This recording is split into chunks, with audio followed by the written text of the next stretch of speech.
For millions of years, human birth was one of the most dangerous moments in life. Unlike almost every other animal, human mothers often couldn't do it alone. A baby could get stuck, a cord could tighten. One mistake could mean death for both mother and child. And then, somewhere in the deep past, one woman did something extraordinary. She helped another give birth. That simple act may have changed the future of our entire species. So who was the first midwife? And why might she be one of the most important humans who ever lived? You were not meant to be born alone. No other animal can say that. A zebra slides into the world and stands within the hour, wet and blinking, already able to flee from lions before the sun has shifted in the sky. A newborn kitten finds its mother by smell alone, but you arrived early, helpless, and turned the wrong way, needing hands that were not your own. You probably imagine that birth has always looked roughly the same. A mother, a struggle, a cry, a new person in the world. Familiar, ancient, unchanging. But the real answer is far stranger.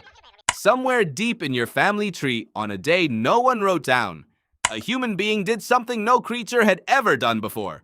She reached toward another and helped her finish the act of being born.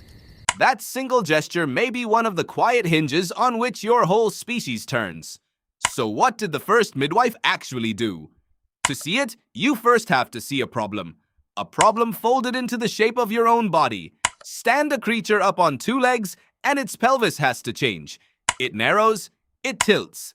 It becomes a sturdy bowl, strong enough to carry the weight of the body above without letting everything inside spill toward the ground. This is one of the prices of walking upright, and your ancestors began paying it millions of years ago. But a second pressure pulled in the opposite direction: the brain.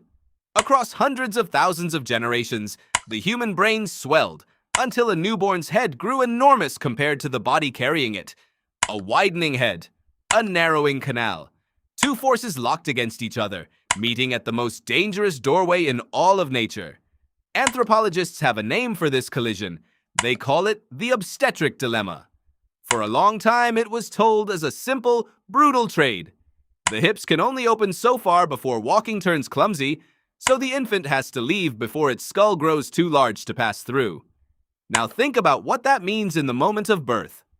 A chimpanzee, one of your closest living cousins, has it far easier. Her birth canal is roomy.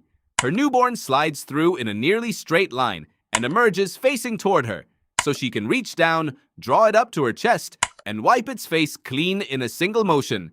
She does this alone. She wants to be alone. A laboring chimp will slip away from the group, find a quiet place, and the whole thing is usually over quickly and in private. Your birth is nothing like that. A human baby cannot travel in a straight line. It has to turn. The skull enters the pelvis facing one direction, then rotates partway through, threading a passage shaped like a bent and twisting tube. The biological anthropologist Wenda Trevathan spent years studying this exact sequence, and she noticed something almost everyone else had walked straight past. The human newborn usually emerges facing away from its mother. Hold on to that one fact, because it quietly changes everything. If the baby faces away, a mother who reaches down to pull it up risks bending its spine and neck backward, against the way they are built to curve. She cannot easily lift it to her chest. She cannot easily see its face, clear its mouth, or unwind a cord wrapped around its throat. The very instinct that serves a chimpanzee so beautifully becomes dangerous in a human being. Trevathan argued that this is the deep reason humans are the only primate for whom birth so often becomes a shared event. Not culture, not custom, biology itself. Working with the anthropologist Karen Rosenberg of the University of Delaware, she proposed that natural selection may have quietly favored two things at once: the instinct to seek a companion in labor, and the companions who slowly learned how to help. And here is the part that should stop you. This problem is old, far older than the giant human brain. When researchers examined the pelvis of Lucy, the famous Australopithecus afarensis skeleton who lived more than 3 million years ago, they found a birth canal that was already flattened and twisted. Robert Tague and Owen Lovejoy studied that ancient pelvis closely and concluded that her infants likely had to rotate on the way out, much as yours did. Lucy's babies had small brains. And still, Birth was already a tight, turning, awkward passage. So for millions of years, mothers in your lineage have been facing a doorway that does not open easily. For millions of years, something has been pushing them toward needing help. Picture it now. A clearing, somewhere in the deep past, long before any word like hospital or doctor existed. A young woman in labor, frightened, breathing hard. And beside her, another woman. One who has seen this before. One who has felt the same fire move through her own body. One who knows to wait, to steady, to murmur, to catch the slick newborn and turn it gently the right way and lay it against its mother's skin. That is what the first midwife did. She had no tools. She had no training, no chart, no name for what she was doing. She had attention, memory, and a steady pair of hands. And somehow that was enough to tilt the odds, just slightly, toward life. And the help mattered far more than you might guess. A baby that emerges facing away can stall with one shoulder caught against the bone. A cord can loop and tighten in the dark, unseen. A newborn can arrive utterly silent, its very first breath waiting on someone to clear its mouth and rub the warmth back into its skin. None of this asks for medicine. It asks for a second person who stays calm, who keeps watching, who somehow knows the difference between an ordinary pause and a true crisis. For almost the whole of human history, that one person was the entire distance between a beginning and an ending. Do you feel how strange this is? The very thing that makes human birth so risky may also be the thing that first taught your ancestors to gather around one another at the sharpest edge of survival. But here the story turns. For decades, the obstetric dilemma was treated as settled fact. Big brain, narrow hips, painful compromise. The end. Then, a biological anthropologist named Holly Dunsworth looked hard at the actual numbers and found that the tidy story did not quite hold. She pointed out that slightly wider hips would not really have ruined a person's ability to walk or run. The evidence simply did not show that a roomier birth canal would have made your ancestors slower or clumsier across the open land. So if the pelvis could have been wider, why was it not? Why are you still born so early, so unfinished, so impossibly soft?